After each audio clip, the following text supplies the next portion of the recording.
Halo Sobat Anis Kembang, jumpa lagi dengan saya Fendi di channel Sobat Anis Kembang, sebuah channel yang khusus sebagai tempat belajar bagi kita untuk merawat burung anis kembang kesayangan kita. Saya berterima kasih kepada teman-teman yang sudah banyak memberikan laporan kepada saya tentang perkembangan burung anis kembangnya di rumah.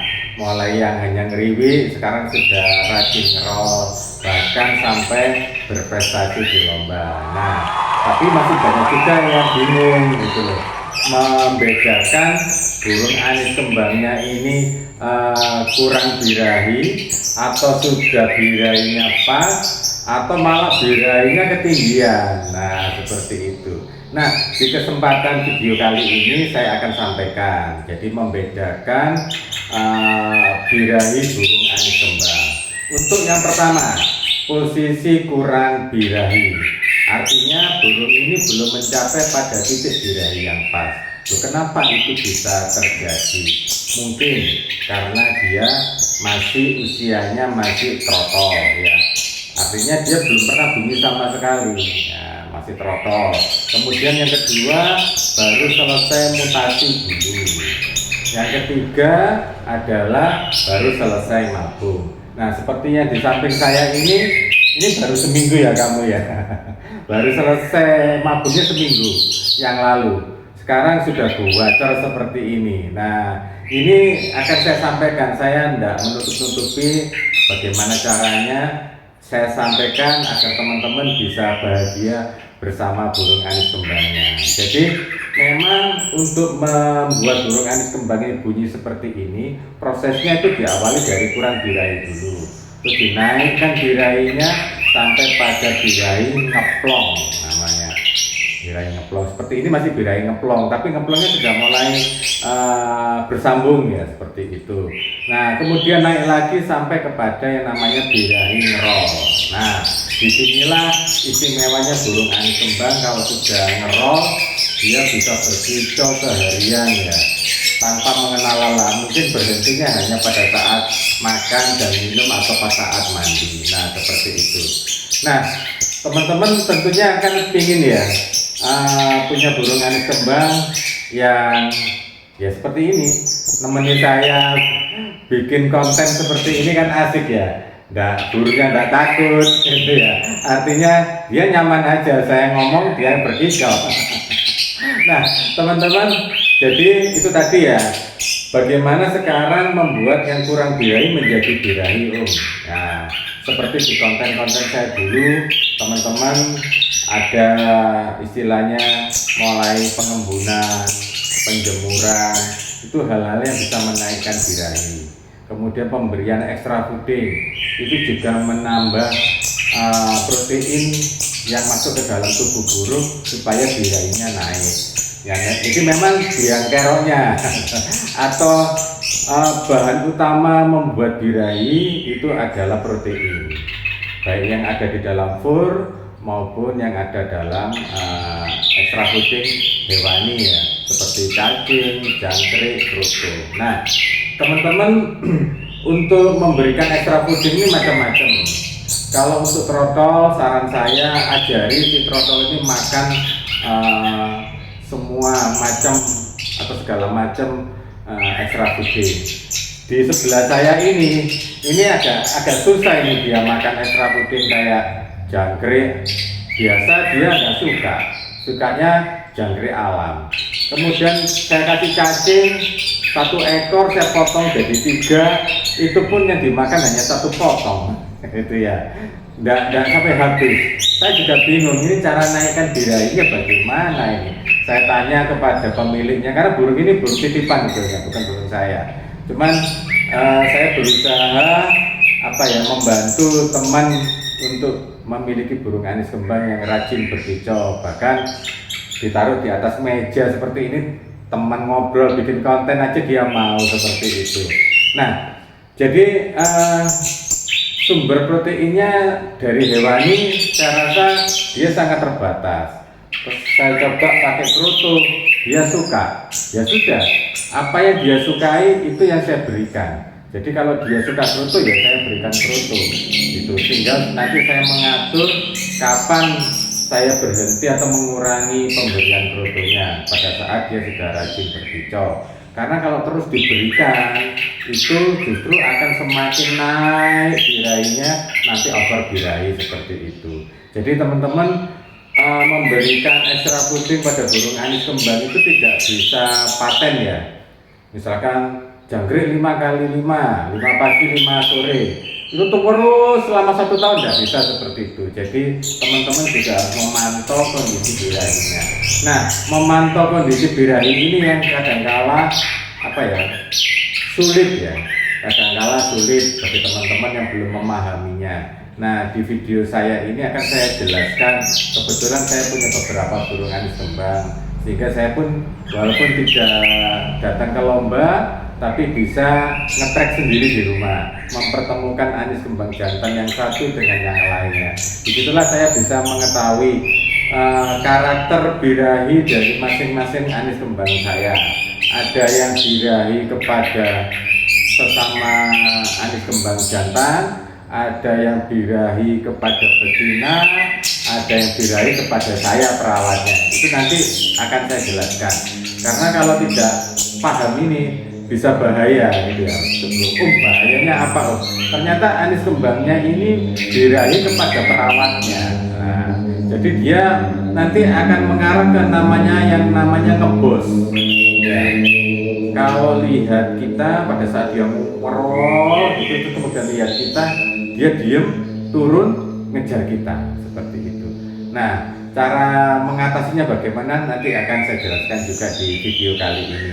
Nah, teman-teman, itu tadi ya, proses menaikkan birahi itu bisa dari fur ya, kalau yang makanan ya, dari fur maupun dari ekstra puding. Jadi kalau ada teman-teman yang tanya ke saya, burung saya itu nggak mau jangkrik, cacing nggak mau, gitu ya. Terus maunya apa? Coba diberi kroto juga makannya sedikit, saya bingung dia nggak mau ekstra puding. Kalau saya punya anis kembang seperti itu malah seneng saya, karena nggak banyak biaya yang harus keluar ya. Jadi cukup dengan mengatur protein pada furnya. Seperti yang di samping saya ini, saya juga bingung gitu, karena dia makan jangkrik nggak lahap, makan cacing nggak lahap. Kalau kroto dia mau, akhirnya saya berikan kroto. Nah, agar lebih cepat kembali kepada posisi birahi dengan bulu yang sehat, nah saya rubah, ini saya ganti furnya. Awalnya furnya pakai yang protein 14%. Sekarang saya berikan yang 18%, karena menurut penuturan pemiliknya, teman saya yang nitip ke saya ini, burungnya ini kalau lomba ngerol sebentar, habis itu dia berhenti seperti kehabisan tenaga. Nah, ini saya coba, saya pelajari lagi penyebabnya apa ya kira-kira gitu. Memang salah satu sumber tenaga itu ya memang dari ekstra puding ya, terutama cacing, jangkrik seperti itu. Nah, kalau tidak makan jangkrik, tidak makan cacing dengan lahap, berarti protein yang harus saya tambahkan itu justru dari furnya. Yang awalnya 14 saya ganti ke 18%. Kebetulan ini baru selesai mabung, baru seminggu. Nah, ternyata sudah ada perubahan ya, sudah ada perubahan dari sisi stamina, volume pada saat dia berkicau, kemudian powernya sudah mulai berubah, terlihat bertambah seperti itu. Nah, jadi teman-teman, untuk burung anis kembangnya yang sudah birahi, tolong diatur birahinya agar terjaga, jangan sampai kebablasan naik. Karena kalau sudah over birahi, itu menurunkannya atau menormalkannya kembali itu butuh waktu yang lebih lama, paling tidak 1 bulan. Apalagi di musim kemarau yang seperti ini ya. Ini kalau kita mau cari ulat bambu seperti yang pernah saya sampaikan di konten, untuk meredam atau menormalkan kembali birahi burung anis kembang yang lagi over birahi, itu sekarang susah ya, seperti itu. Makanya kalau saya untuk burung yang sudah rajin berkicau seperti di samping saya ini, saya pola penerapannya adalah mengatur mandinya. Saya perbanyak mandi. Kebetulan saya bisa memandikan pagi dan malam hari. Itu yang saya lakukan. Sehingga dengan mandi 2 kali itu bisa meredam birahinya agar tidak terus naik. Nah, seperti itu. Nah, pada saat dia baru selesai mabung, itu memang kan dia masih kurang birahi. Nah, supaya bisa birahi gowacor seperti ini tadi, makanya saya melakukan yang namanya jemur sauna. Jemur sauna ini efektif ya, mempercepat membuka birahi atau menaikkan birahi atau istilahnya jebol birahi agar burung ini rajin berkicau dengan suara yang lantang ya, lagunya banyak seperti itu. Nah, jadi teman-teman, ada hal yang saya sampaikan lagi agar birahinya itu stabil setelah mandi malam ya, terutama itu saya melakukan yang namanya pengembunan malam. Jadi saya angin-anginkan di teras rumah gitu ya, selama 1-2 jam sampai dia mau setelah makan extra puding dia mulai ngeplong bahkan ngerol. Nah, setelah itu baru saya kerodong lagi, saya masukkan rumah untuk istirahat. Nah, paginya seperti itu saya buka lagi kerodongnya, saya embunkan, karena pengembunan pagi ini juga membantu menstabilkan birahi burung anis kembang. Jadi fungsi pengembunan malam sama pengembunan pagi itu sama. Jadi kita mencoba menstabilkan, mengatur birahi burung anis kembang kita ini agar tidak ngedrop, juga tidak terlalu tinggi. Jadi bisa berkicau rajin sepanjang hari seperti itu. Nah, nanti efeknya pada saat di lomba dia juga enak gitu ya, digantang ya, kemudian kita gantungkan di atas, itu dia langsung ngerol tanpa harus ngeplong-ngeplong dulu seperti itu. Nah, jadi ini yang saya sampaikan bagi teman-teman yang burungnya awalnya kurang birahi, terus sekarang sudah birahi ya. Jadi tambahkan mandinya gitu ya. Kalau perlu teman-teman tambahkan buah gitu ya. Jadi untuk menetralisir kelebihan protein dan lemak yang ada di dalam tubuhnya, teman-teman bisa memberikan buah, macam-macam buahnya, mulai sawo bisa, mulai buah naga bisa, mulai pepaya bisa, terserah teman-teman lah. Yang penting di musim kemarau ini pakailah buah yang banyak kandungan airnya agar burung menjadi nyaman ya. Kalau sudah nyaman itu dia akan enak untuk berkicau seperti ini. Nah, ada juga yang bertanya, burung saya ini nggak suka makan buah. Ya, seperti di samping saya ini. Ini dia saya kasih buah apa aja nggak terlalu suka gitu. Ya, extra puding ya gitu, nggak terlalu suka. Saya juga bingung akhirnya. Ini dikasih apa gitu. Akhirnya saya coba, saya kasih jangkrik yang saya beri makan buah naga. Ternyata dia malah mau gitu ya. Walaupun nggak bisa lebih dari 5 ekor. Dia makan mungkin 1-3 ekor, tapi bagi saya itu sudah cukup lah. Kemudian saya juga mengatur memberikan fur ya, sebagai makanan utama. Saya pilih fur yang herbal ya, artinya tidak banyak kandungan kimianya. Jadi saya pilih fur yang herbal juga. Ya memang agak susah mendapatkannya, tapi lewat belanja online ternyata ada gitu ya. Kandungan proteinnya juga 18%. Terus kemudian dia memang fur yang natural herbal seperti itu. Jadi kita juga harus tahu ya, kalau tidak mau diberi ini harus diberi apa ya, supaya performanya bisa bagus. Artinya rajin ngerol sepanjang hari di rumah, bahkan berprestasi di lomba. Nah, seperti itu teman-teman. Nah, di video saya ini juga saya sampaikan cara mengetahui posisi birahi. Kebetulan saya di rumah ini ada beberapa burung anis kembang. Nah, saya track jantan ya, mulai dari yang masih kurang birahi, artinya baru selesai mabung tapi dia sudah sesekali ngeplong. tapi lebih banyak ngeriwiknya ya, ngeriwik kasar tengahan gitu, seperti itu. Terus kemudian ada yang sudah mulai belajar ngerol ya, tapi masih banyak ngeplongnya. Nah, seperti yang di samping saya ini. Kemudian ada yang sudah rajin ngerol sepanjang hari. Nah, itu nanti kira-kira ini bisa dibuat di lomba apa enggak?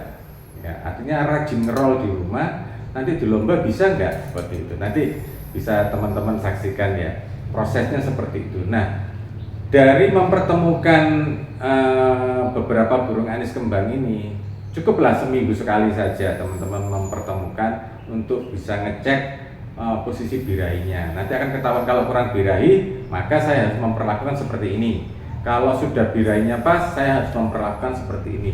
Kalau ternyata dia over birahi, saya harus memperlakukan seperti ini. Kalau dia birahinya kepada manusia atau perawatnya, maka saya harus melakukan seperti ini. Ya, cara-cara ini akan saya sampaikan ya. Nanti teman-teman bisa lihat kalau kurang birahi, tadi sudah saya sampaikan caranya seperti apa. Kalau birahinya sudah pas, caranya seperti apa. Nah, sekarang untuk yang ketinggian birahinya atau yang sering disebut over birahi, ini teman-teman harus tahu tanda-tandanya, gejalanya seperti apa pada saat ngerol. Secara umum teman-teman, kondisi burung anis kembang yang over birahi itu pada saat dia ngerol, dia tidak mau buka paruhnya lebar. Awalnya bisa lebar, tapi kemudian tinggal separuh seperti itu. Kemudian volumenya juga awalnya kencang banget, sekarang tinggal separuh seperti itu. Nah, kemudian pada saat dia ngerol, itu dia ngangguk-ngangguk ya, ngerol ngangguk-ngangguk. Nah, ini sebetulnya bukan ngerol untuk bertarung, tapi ngerol untuk merayu seperti itu, terutama untuk merayu betina. Jadi itu salah satu tanda burung anis kembang kita sudah mengalami over birahi. Nah, cara penanganannya yaitu tadi diperbanyak mandinya ya, hariannya sudah tidak perlu di full krodong ya, lebih banyak diablak sehingga dia bisa sepuasnya lah berkicau seperti itu. Itu kalau masih mau berkicau.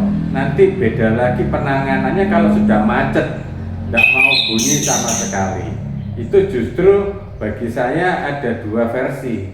Yang pertama diablak, yang kedua justru di full krodong, tetapi stop extra foldingnya seperti itu. Nah, mana yang cocok itu kembali kepada karakter burung anis kembang kita masing-masing karena tidak sama. Jadi itu secara umum ya, garis besar yang bisa saya sampaikan untuk mengetahui burung anis kembang kita ini posisi birahinya di mana. Nah, setelah proses ngetrack ya, ini coba kita mulai pisahkan satu persatu. Ada yang kita geser, kita pindah ke tempat lain, reaksinya bagaimana. Ada yang coba kita tutup dengan kerodong, nanti reaksinya yang dikerodong bagaimana, yang tidak dikerodong melihat temannya dikerodong bagaimana, seperti itu. Nah, jadi untuk burung anis kembang yang kesehariannya gacor di rumah ngerol ya, itu tentunya dia akan bereaksi ya ketika melihat teman-temannya, dia saling lihat atau istilahnya di track ya, track jantan atau cas jantan. Itu tadi nanti dia tetap akan memberikan perlawanan, entah dia bunyi ngeplong, entah dia bunyi ngerol, yang sebelumnya diawali dengan gerakan tubuh mengayun ya, mengayun atau ngidang kalau orang Jawa bilang, atau ada yang bilang juga ngobra, atau ada yang bilang modot-modot burungnya gitu, seperti itu. Istilahnya dia mengayun dengan badan yang slim ya. Bahkan ada beberapa yang sayapnya diturunkan seperti seperti burung keledean seperti atau sulingan seperti itu. Jadi gaya birahi dari masing-masing anis kembang itu berbeda-beda, tidak sama. Seperti di rumah saya ini berbeda-beda. Ada yang mengayun kemudian turun gitu ya. Ada yang juga kalau emosinya ketinggian dia ngejar yang dilihat lawannya seperti itu.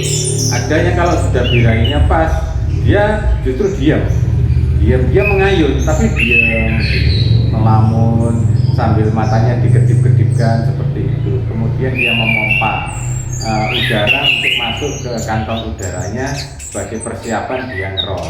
Atau kalau orang bilang dia mulai ngesip, sip, sip, seperti dia mompa udara untuk masuk ke paru-paru dan kantong udaranya untuk dia ngerol seperti itu. Jadi reaksi dari burung anis kembang yang birahi itu berbeda-beda, tergantung pada tingkat birahinya dan pada karakter birahinya masing-masing. Nah, ini teman-teman yang nanti coba mengetahuinya. Nah, sekarang muncul pertanyaan, Om, saya cuma pelihara burung anis kembang 1 ekor di rumah. Saya tidak ngerti, Om, ini burung saya ini kurang birahi atau birahinya sudah pas atau malah kelebihan birahi. Nah, untuk yang kurang birahi tentunya dia lebih banyak ngeriwik di rumah, gitu ya. Terus kotorannya juga masih belum kering, masih lembek besar-besar. Nah, kalau dia sudah birahi, dia akan rajin ngeplong dulu, mulai pagi ya, dari jam 6 sampai jam 10 biasanya. Setelah itu ngeriwik, ya, itu normal. Kemudian kalau dinaikkan lagi birahinya, dia akan ngeplong dilanjut dengan ngerol, seperti itu. Jadi nanti kalau sudah pada puncak birahinya, dia akan ngerol sepanjang hari, mulai subuh sampai malam dia akan ngerol, baik itu di dalam kerodong maupun dibuka kerodong dia akan ngerol seperti itu. Jadi itu teman-teman yang bisa saya sampaikan pada kesempatan kali ini.